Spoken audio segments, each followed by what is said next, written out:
attendees coming in. We are live both on Zoom and on YouTube, so we have people joining in also on YouTube. My name is Alessandro. I'm the Managing Director of EU40, and I'm very happy to have this great panel here today to discuss something that is very, very interesting and also very, very close to my heart, which is energy and the future of energy, especially the future of sustainable energy. We are here with Sandor Ronai, member of the European Parliament. Hi, Sandor.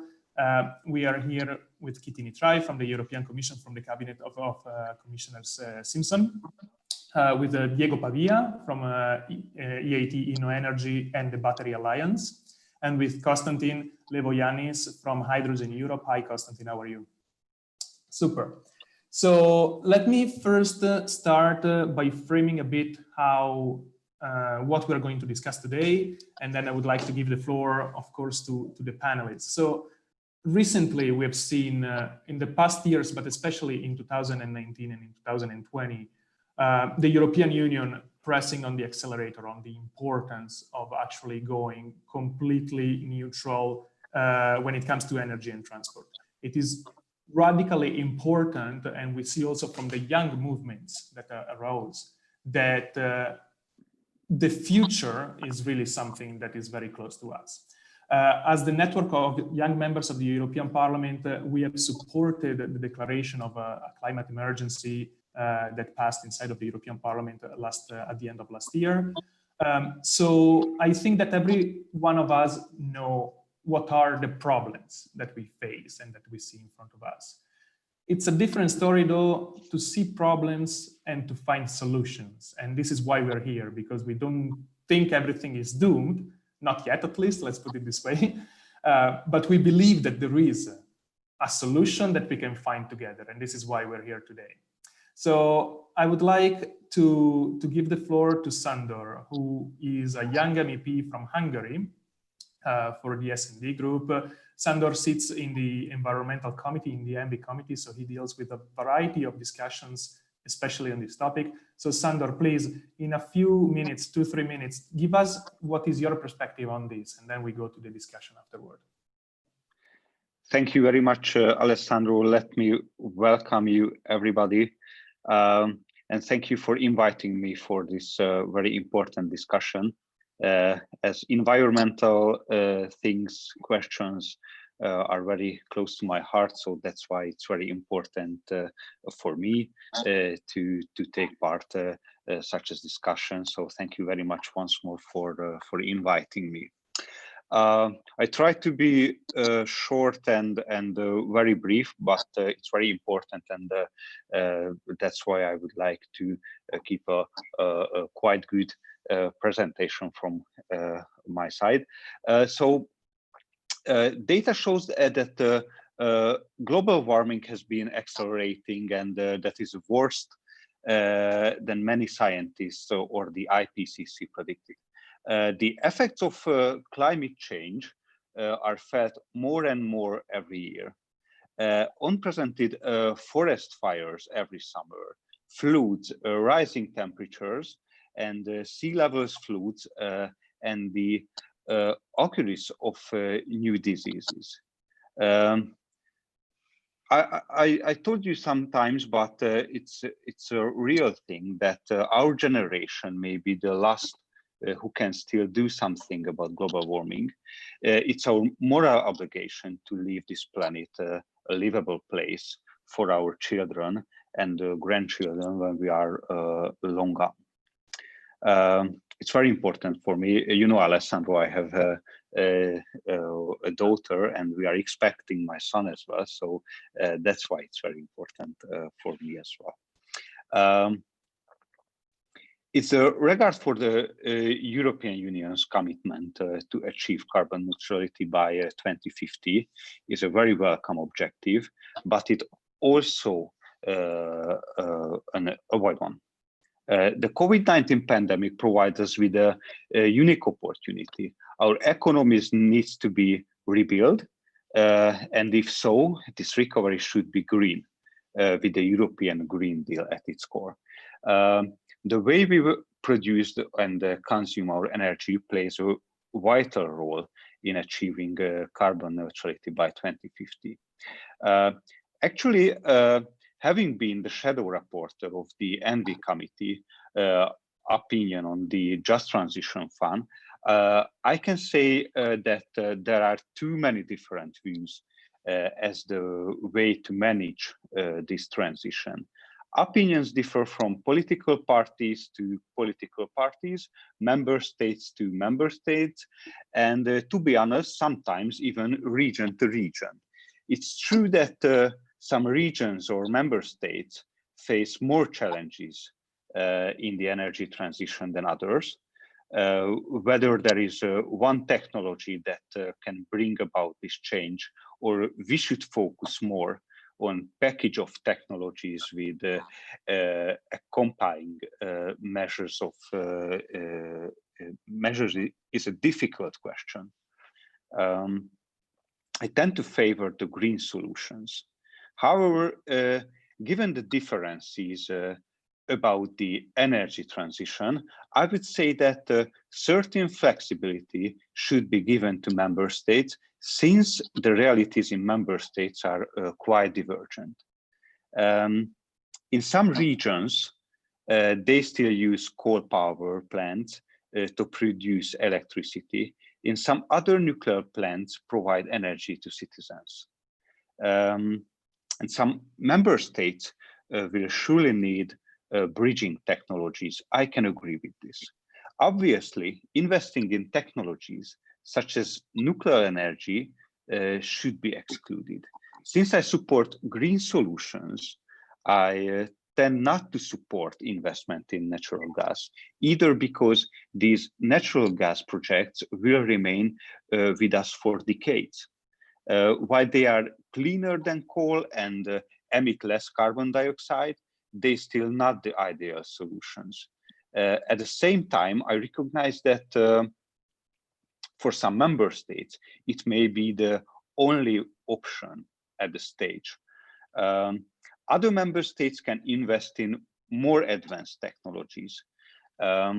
So when choosing the appropriate technology, there are certain things that needs to be considered. As a member of the Socialist and Democrats group in the European Parliament, my main concern is the end consumers, the citizens. So there are many regions where energy poverty is a serious issue. In this regard, providing affordable solutions to citizens is a key issue to be considered, in my view. But let me give you an example. There are many communities, for example, in Hungary, in Nógrád County, where energy poverty is so severe that people burn used clothes, humid wood, or whatever they find in stoves to heat their houses. Houses that are anything but not energy efficient. So we have to keep in our mind in these regions and these citizens who are in trouble with in this case. To be honest, I'm living also in Hungary, and the district heating is resolved by gas. I know it's a bridging technology, but in my example, I can say we cannot invest in this technology if we would like to reach the Green Deal goals. Then we should think green and sustainable, and we should invest only in sustainable energy. In this regard, the Commission's proposal on the Just Transition Mechanism is an important one. It provides funding for renovation of buildings, investments in district heating, and through Invest EU, investment in a sustainable energy. And sorry for this long presentation, but it's very important for me. And at last but not least, in any cases, this transition will be a costly one for citizens, businesses, and governments alike. And just as the coronavirus does not recognize borders, neither does carbon dioxide nuclears. So the way member states, businesses, or regular citizens act will have an effect on us all. For this reason, choosing the right solutions requires us politicians, stakeholders, and policy experts to work together and find one that will be beneficial for our planet as well as the citizens. Such a transition cannot be managed without bringing citizens on board. So thank you very much. Thank you, Sandor. I think that you tackle the point from a variety of perspective. The one that I would take now, moving to Kitty, is the fact that you mentioned correctly, you know, we need to find sustainable solutions. So we need to find something that respects the greening of the European Union. And Kitty, in the past years, especially in the past week, the European Commission has done a lot, has put targets both on the energy, on the transport sector, on the quality of air, on a variety of topics. So my question for you is, if you could walk us through what has happened in the past 2 weeks, which is revolutionary to me when it comes to energy. And secondly, if you could tackle very briefly, or maybe we can keep it for later, you decide, whether the targets of the European Union, that the European Commission and the European Parliament put on different countries, whether they should be, let's say, divided according to the capacity of each country to move. Because I have the feeling that sometimes between Eastern and Western, South and North, different countries have different capacity of moving from one to another movement to respect the targets. So this would be interesting for me to understand. Yep. As I told you in my presentation, Sandor, you know what we can do? We can move to Kitty very briefly, and then I will get back to you. Thank you very much. Thank you very much. It would be better. Thanks. Okay. Can you hear me? We can hear you well. Oh, I would like to start with a couple of facts. I mean, energy is the area that I know best, and it is a fact that about 75% of greenhouse gas emissions come from the production and the use of energy. So if we want to manage climate neutrality and our Green Deal goals, we have to manage the clean energy transition. There is no way around it. We have to manage to transition to a cleaner energy system. Another fact, the penetration of renewable energies is highest in the power sector. So on an EU average, we have around 30–31% of our energy mix coming from renewables in the electricity. However, during the COVID times, we have even observed 40% share of renewable energies in the electricity mix. So the power sector is the quickest to decarbonize. So in order to move the other sectors that are currently dominated by fossil fuels, such as the transport sector, the heating sector, we should use electricity wherever possible and wherever cost efficient. For example, for heating systems, we have a highly efficient heat pumps now in the system, and they are technologically available. So they can very easily decarbonize the heating system. For the moment, they're expensive, but we expect the cost of technologies coming down over the years. So electricity will play a much bigger role in the future than it is playing today. Today, its share in the final consumption is around 22%. But as we get towards 2050, in 2050, the share of electricity in the final mix should get to half of our consumption. So we should consume about half of our energy in the form of electricity. And where this electricity will come from, it will be primarily from renewables. So we have already observed over the past years a magnificent decrease of renewable energy technologies. So when Chandler said that the transition is going to be costly, yes, it will have a certain amount of cost, but we tend to look at it as investments, and we really work on making these technologies more and more accessible. If we compare even the solar energy prices from 10 years ago to today they're competitive in the market. Onshore wind in many countries is competitive, The next frontier is offshore energy, and we see also their technologies have really brought down the prices threefold in the past 5 to 10 years. So we do hope that with the learning curve of renewable energies, the transition can be managed more cost efficiently. So over 70%, according to some scenarios, even over 85% of the electricity in 2050 should be coming from renewables, primarily sun and wind. But that means also that if we use half of our energy in the form of electricity, for the other half, we will need other forms, other carriers of energy. So we will need a certain amount in the form of heat, but we will need also decarbonized molecules. So Chandra already spoke about the role of gas, that natural gas has a transitional role in order to quickly bring down emissions that are currently coming from, well, they can replace rather cheaply and quickly lignite, especially lignite and coal-fired generation. But in the longer term, as we get towards 2050, also the gas system has to be decarbonized. And this is where we are looking, and there where our past are the two strategies that we have adopted last week are very, very important, because we have to make sure that we can replace gradually all the fossil fuels that we are using in the system by decarbonized fuels, be it in the case of gas by biogas, so gas from natural origins, by hydrogen, which is the new fuel, promising fuel of the future, and in the case of liquid fuels, like for aviation, where you can't have really an electrification alternative, also there from sustainable biofuels, advanced biofuels, and also synthetic fuels in the future, generated with the help of renewable hydrogen.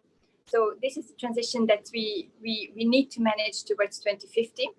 And we have spoken about the financial needs. It's going to be an investment. So we tend to look at the Green Deal as also the investment agenda for Europe, because what has changed in the past years that renewable energy investments, they have become more mainstream than they used to be in the past. It's no longer a niche market.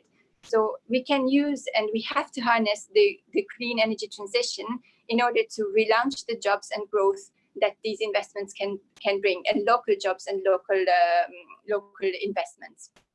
So, I mean, we are observing very closely the heads of state coming into Brussels and hopefully finding an agreement over the coming days about the MFF, but also the Next Generation EU, so the recovery fund that the Commission has tabled, because those that budget will be very important to kickstart and to leverage the private funding in order to invest in clean energy investments.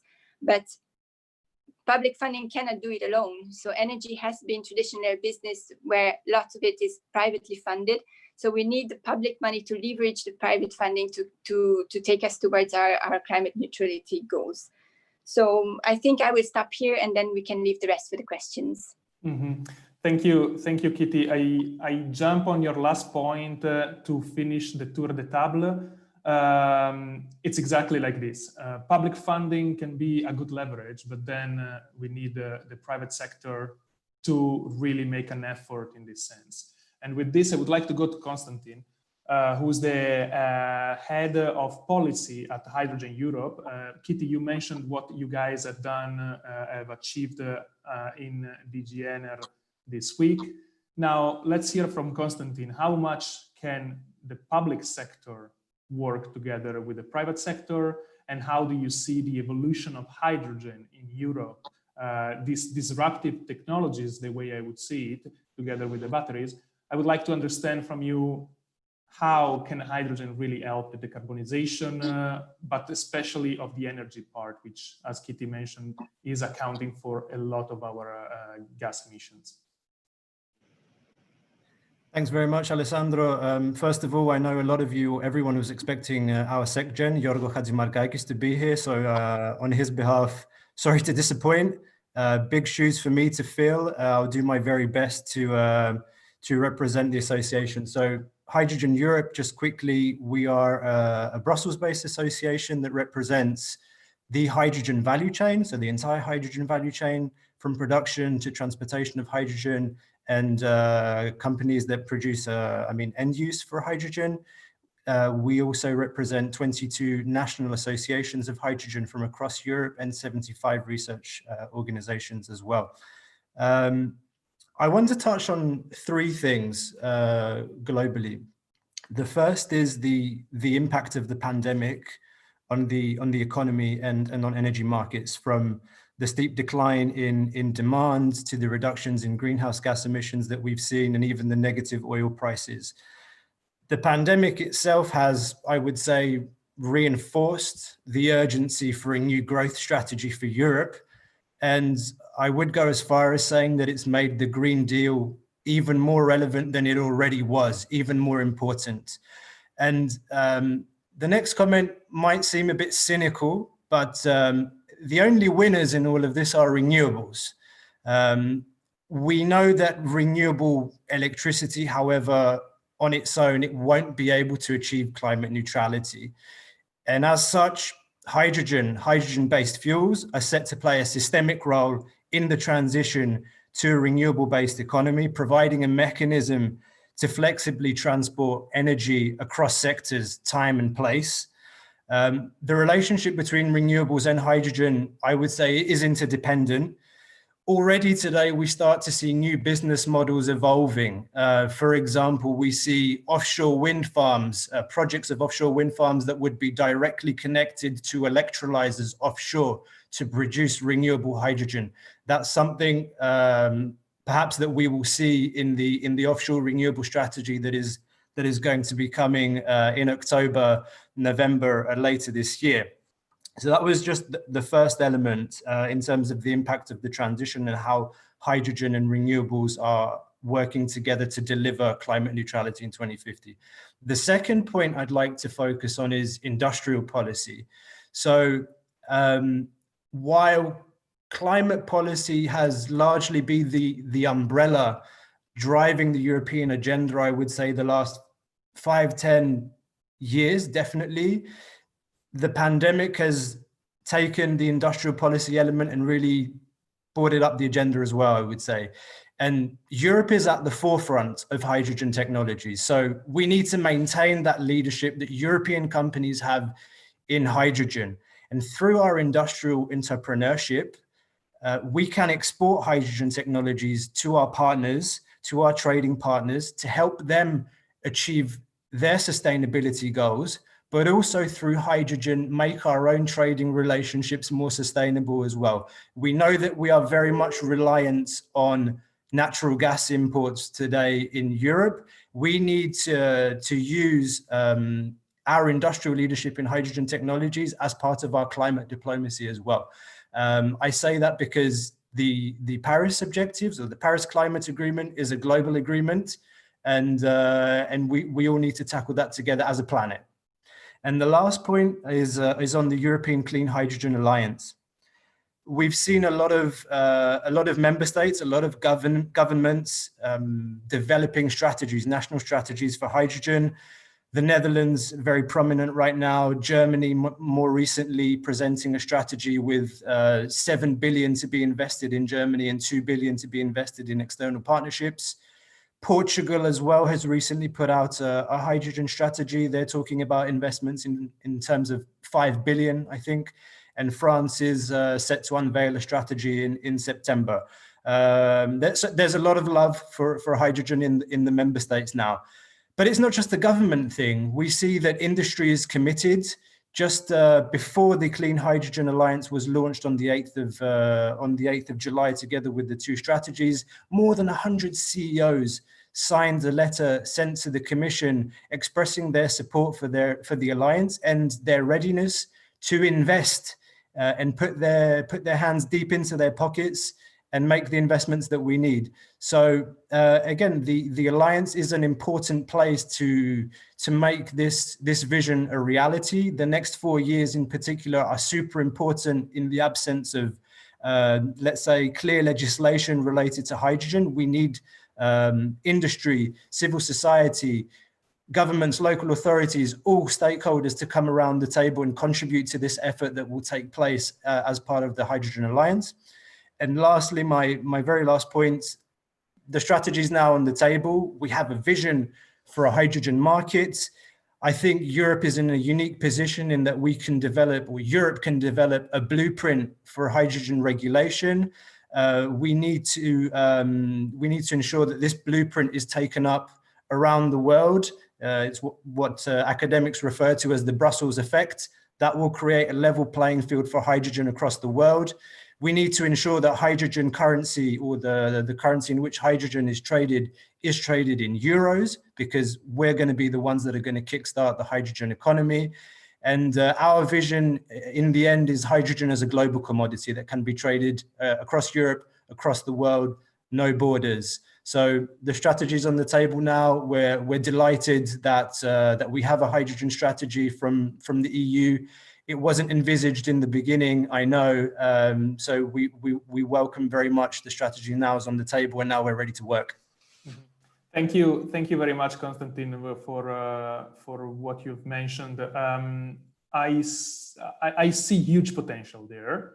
On my side, I stand with Sandor, and especially with Sandor's daughter, when I say that the key of all this is going to be how all this is produced. Because if it is produced with green technology, with renewables, then we're all very happy. But then let's go and dive in later on how these different means of energy are produced, because I think that is the key point.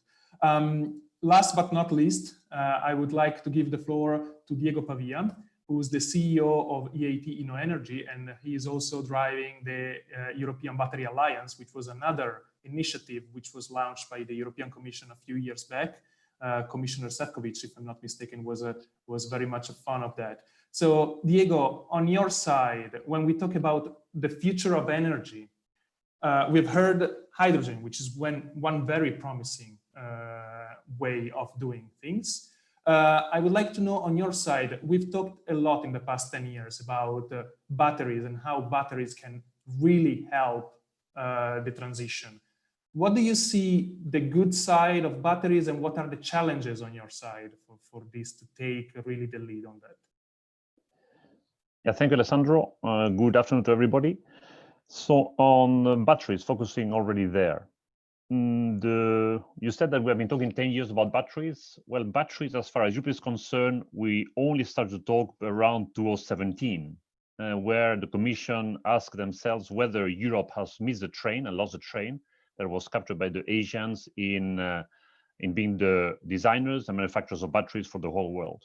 And the Commission, on the VP Šefčovič, took the bold decision that, we still stand a chance as Europeans. Why are batteries important?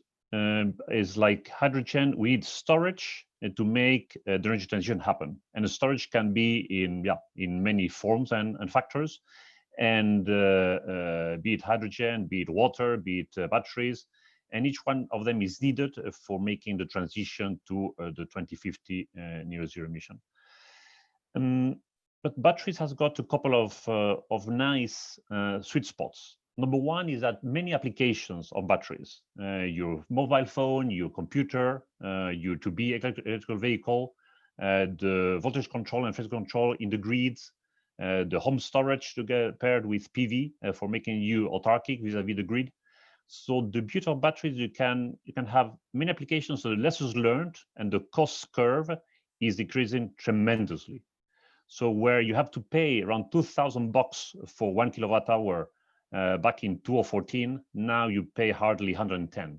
So we have divided by 10, as Kitty was saying. So the cost decrease of many technologies are making them in the money affordable for everybody.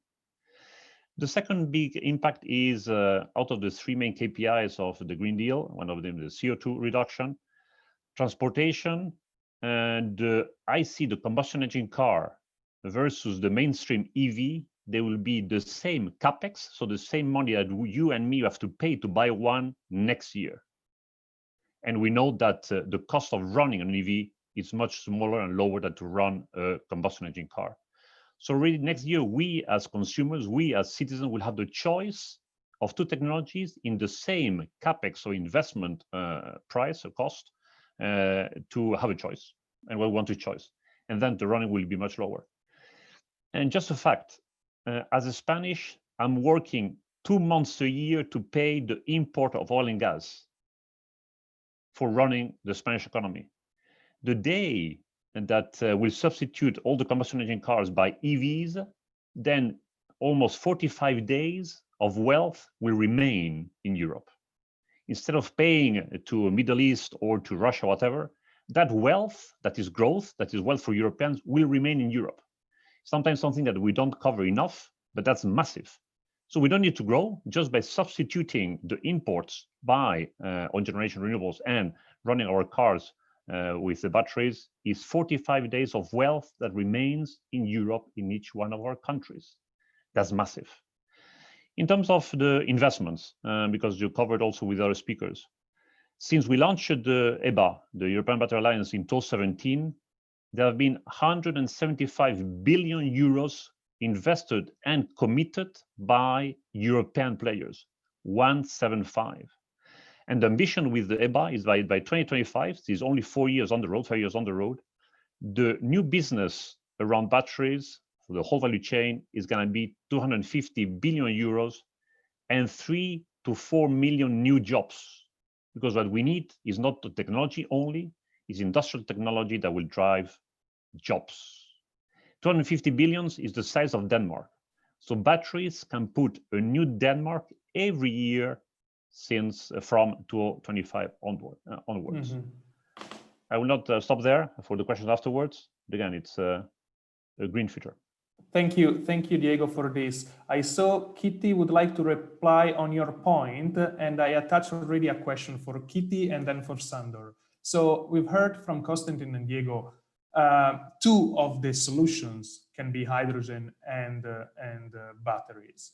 Now, my question is, as policymakers on your side, European Commission and the European Union, what do you expect from the industry and how they can help you and how can you help them? Kitty first and then Sandor. Thank you very much, Alessandro. So indeed, just to pick up on what Diego said, indeed, batteries are very, very important for the storage of electricity. As I said, over 70% of the electricity will come from variable renewable sources mainly. So in order to manage the electricity system with all this high share of renewables and variable renewables in them, you will need storage solutions. And indeed, the two very promising solutions are power to gas technologies. So that's where hydrogen comes in, and especially renewable hydrogen. So to store renewable electricity in the form of hydrogen, but also batteries. And what we also recognize in our energy system integration communication is that the batteries, for example, of electromobility, so the cars, will play an important will play an important role in managing the system both locally as well as at the transmission level. So these are very, very important integration aspects. But what the batteries bring me back to is mainly when I remember when we started discussing about batteries, and indeed Europe has always had a very high fossil fuel import dependence. So when we were looking at replacing the fossil fuels, so especially the oil in the transport sector, by the new mobilities, indeed there was a risk that we would replace our dependency on oil by dependency on batteries. Because if we don't establish a European supply chain for batteries, then we would have to import all these technologies from other parts of the world, and where maybe even the environmental standards are not as developed as they are here in Europe. So, and the COVID crisis in this case was also an awakening lesson.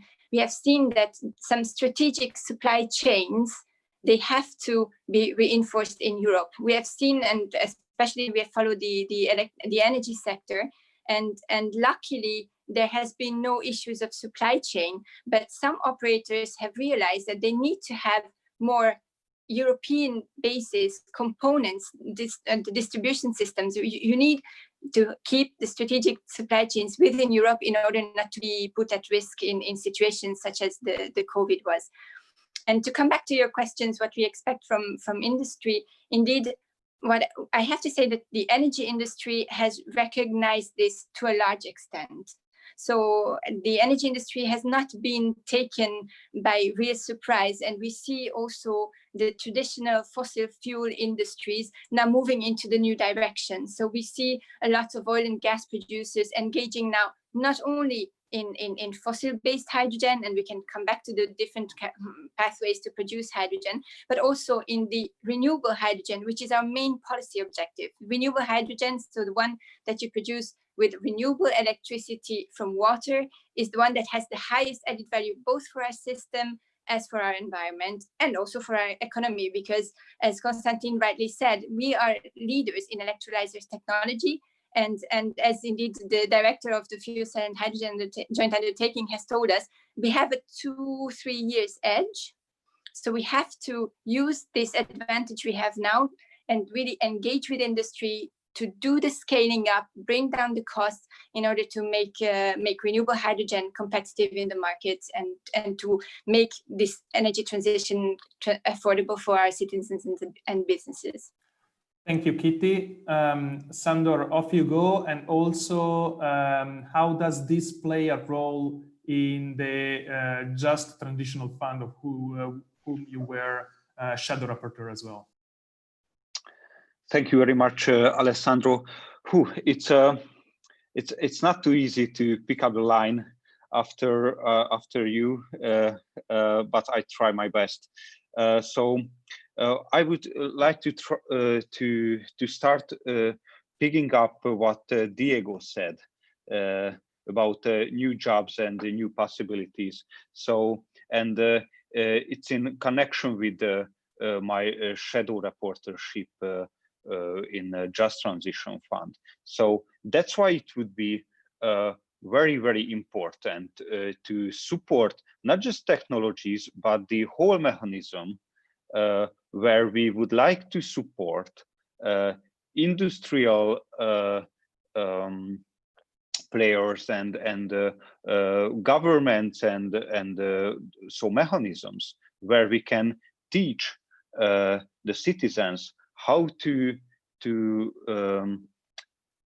work or create new jobs in connection with the sustainability and how they can fulfill the requirements of Green Deal. So all in all, we should support technologies and workplaces where we are using sustainable energy and where we can fulfill the requirements of the Green Deal. Otherwise, so that's why I supported during the Just Transition Fund negotiations as well. In connection with hydrogen, what Konstantin said, I can totally agree with you, but I think we should clarify what hydrogen means. So hydrogen is not an energy source, but a secondary energy carrier. I think it's very important because according to my experience, there were a lot of problems and issues because some of my colleagues cannot agree with me with the meanings of Just Transition Fund, what is for. And that's why I think it's very important to clarify what does hydrogen means. So, hydrogen, as I told you, hydrogen is not an energy source, but a secondary energy carrier that cannot be directly extracted or mined. In a critical sense, hydrogen is only a green carrier if it's pre-used for renewable energy. Today, the most important source of hydrogen used in industry is natural gas. So the use of hydrogen is green because it can produce electricity. So only water vapor and some heat are byproducts. If we extract hydrogen from water by using electrolysis, if the electricity current sense is current, it will only make one green gas. if the current comes from the renewable source. So I think it's very, very important. And all in all, for the last point, I would like to repeat that the European Parliament adopted the European Green Deal, and we accepted its requirements. So it's not fair that after that we are trying to not to accept the just transition mechanism and the just transition fund. We try to change the requirements. So we have to be very strict in these questions, and we have to be very ambitious, and we have to keep in our mind that we do not have enough time. So we can only support renewable and green solutions in order to reach the original goals of the European Green Deal. Thank you, Sandor. I touch upon your last point, giving the floor to Konstantin. So for a reply to Sandor, Konstantin, and also if you could add, we have a question from the chat, which is mainly asking whether hydrogen is ready, whether you think we are ready in Europe with green hydrogen to make this change. And on that, I also see Kitty afterward, and then Diego. So Konstantin.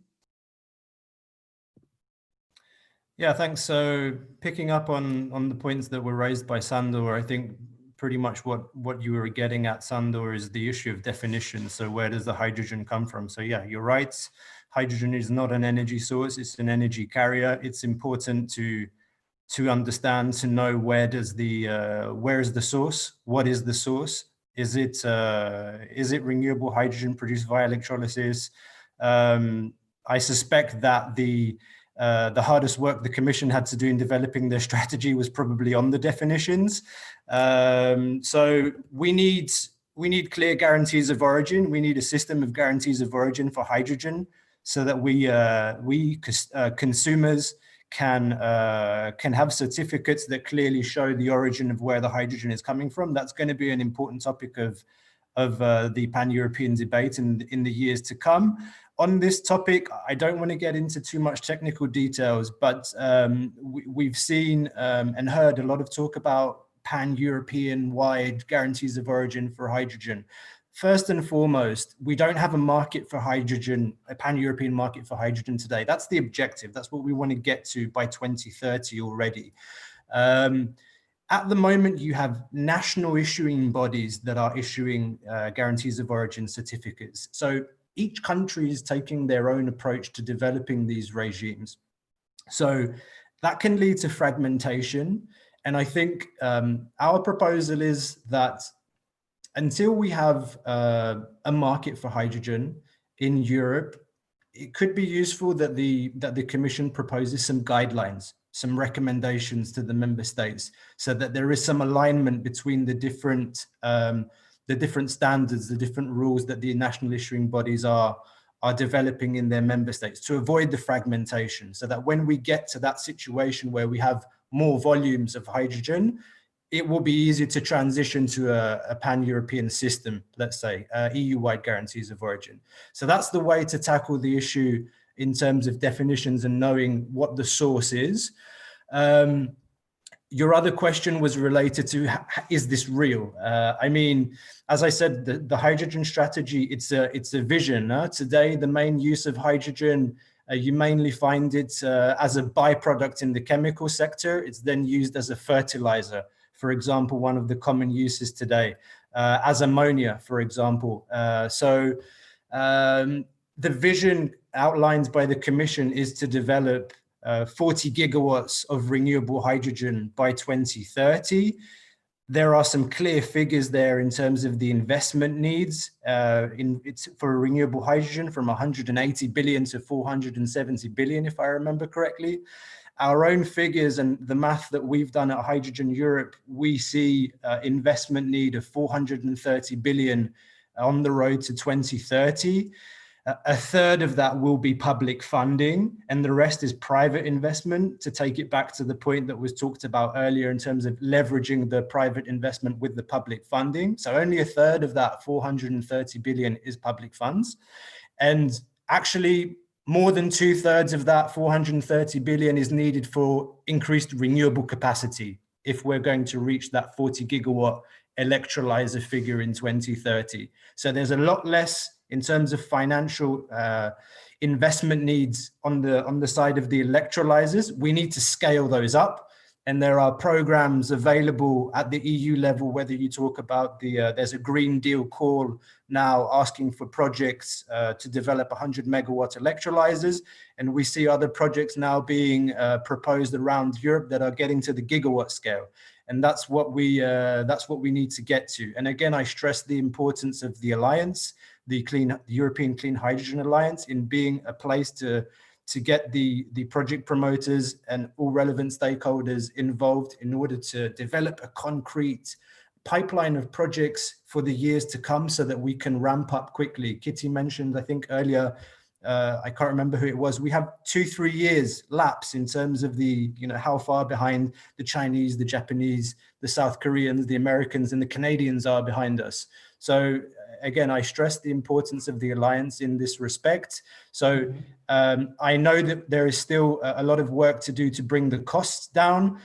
There's a lot of sources out there with different figures showing, for example, I quote, Bloomberg New Energy Finance says that in 2 to 3 years' time, we can bring renewable hydrogen down to prices that are close to the price of low carbon hydrogen today.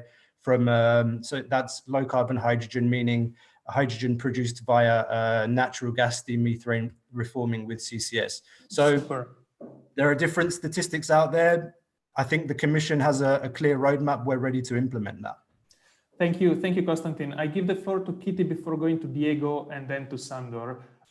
Kitty, you wanted to mention something on this, and I also attach a question that we got via Twitter, which is related to the fact whether the European Union, which is public money, whether the European Union should fund and should collaborate only in green ways of producing these kind of energies or not?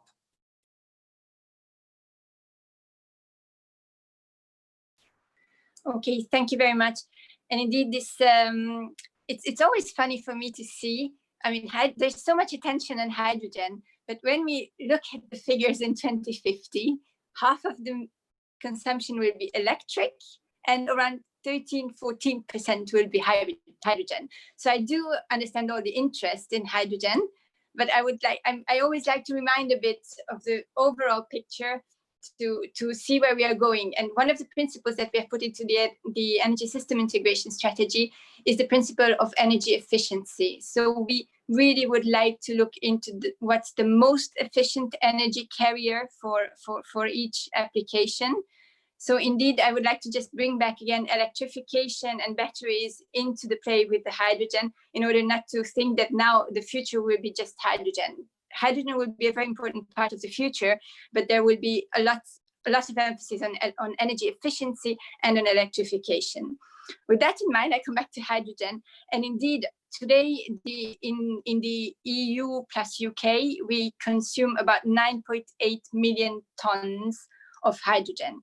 And that's produced, as it was already said, mainly from natural gas, and the emissions related to the production are just released, so they're not captured. In our strategy, we put very ambitious figures. As Konstantin said, we put quite a bit of pressure on the industry, and I'm happy that you mentioned your key task with the Alliance to really establish a project pipeline that can deliver the 40 gigawatt electrolyzers that we would like to see installed by 2030. But I mean, Konstantin knows better than me that with 40 gigawatts to produce 10 million tons of renewable hydrogen by 2030, which is our ambition, it means that you need to run them as much as you can.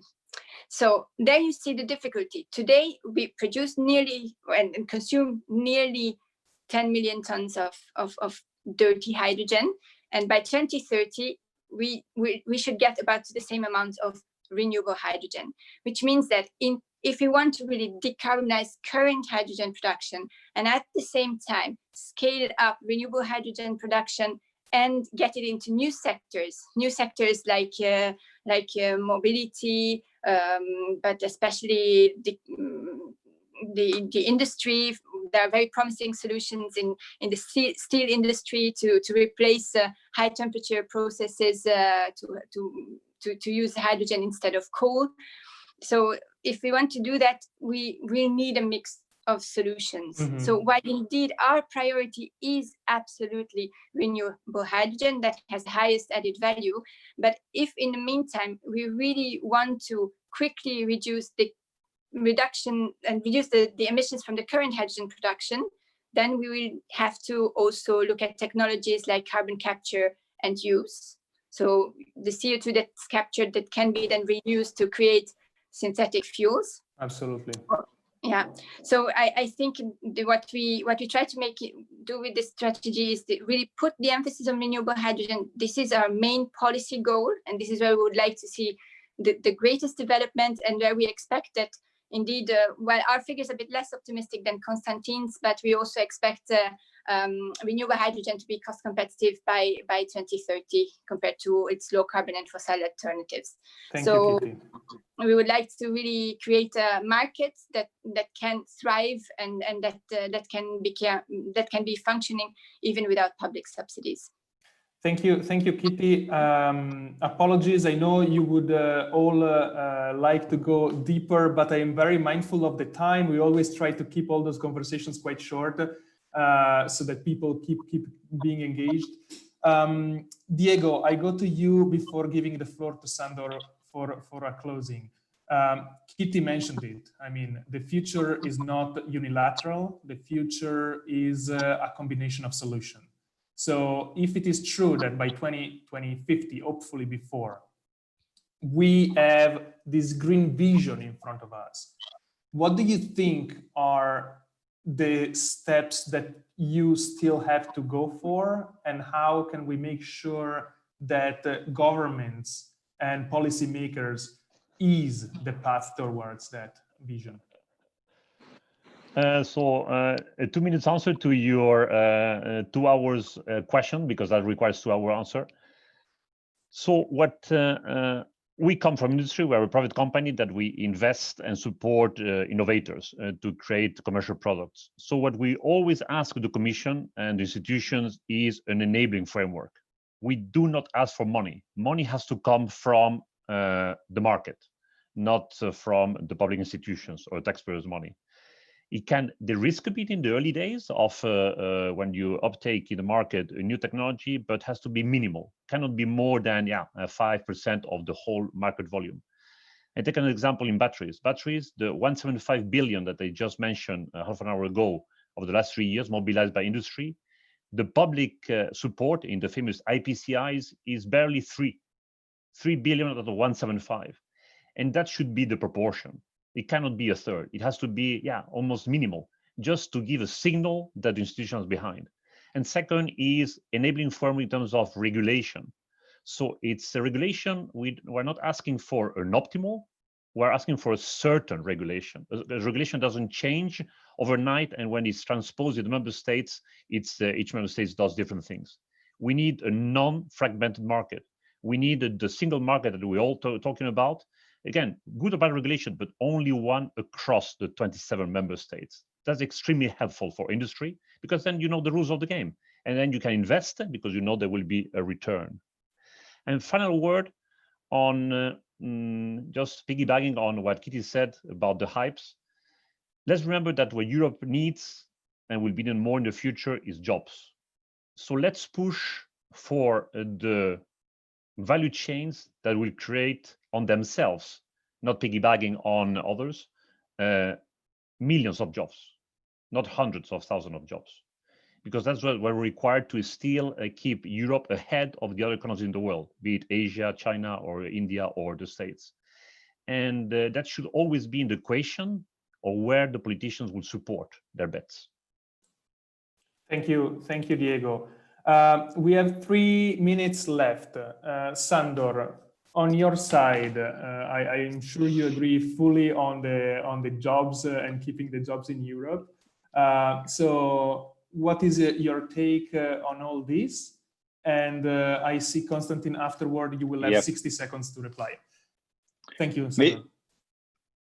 Maybe Konstantin, you should start, and after that I will tell some closing remarks.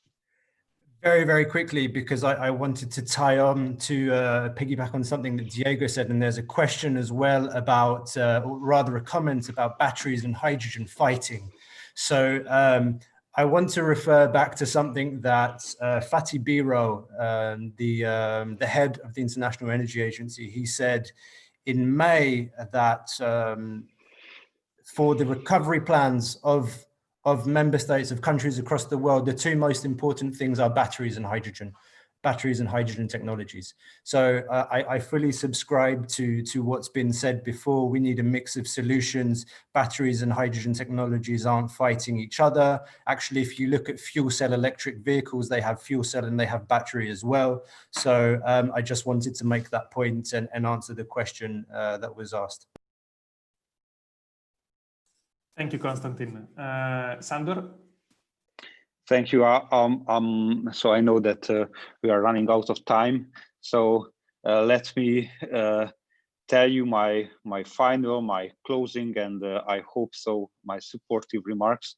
So I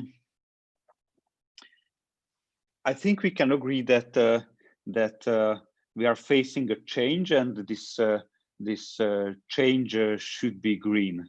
So the green turn will happen. That's why I would like to relate to what Konstantin and Kitty said, and what I mentioned at the beginning as well. The Green Deal can only be successful if we do not just focus on hydrogen, or if we do not get stuck with only just one solution. This green project, this Green Deal can be successful if we can involve policymakers, politicians, citizens, and industrial people at the same time. So it is a policy that affects everyone directly. So everyone can join to this work and do it for themselves. So I think we have to collect everybody and put our problems and also put our solutions on the table, and together we can figure it out how to manage this green turn. And I hope so, and that we can organize different meetings after this COVID crisis, maybe personally, it's always better, and try to work on these questions together. And thank you very much once more, all of my colleagues, to inviting me and because if you told your opinion about it. Thank you very much. Thank you, Sandor. With this note, I would like to thank you all. Thank you, Diego. Thank you, Konstantin. Thank you, Sandor, and thank you, Kitty. We are sure there is more to discuss, both at the European Commission level, at the European level, and then the trilogues with the industry, with the associations, and with the organization. So this is just the start. The idea is, let's really try to make a better future for all our children.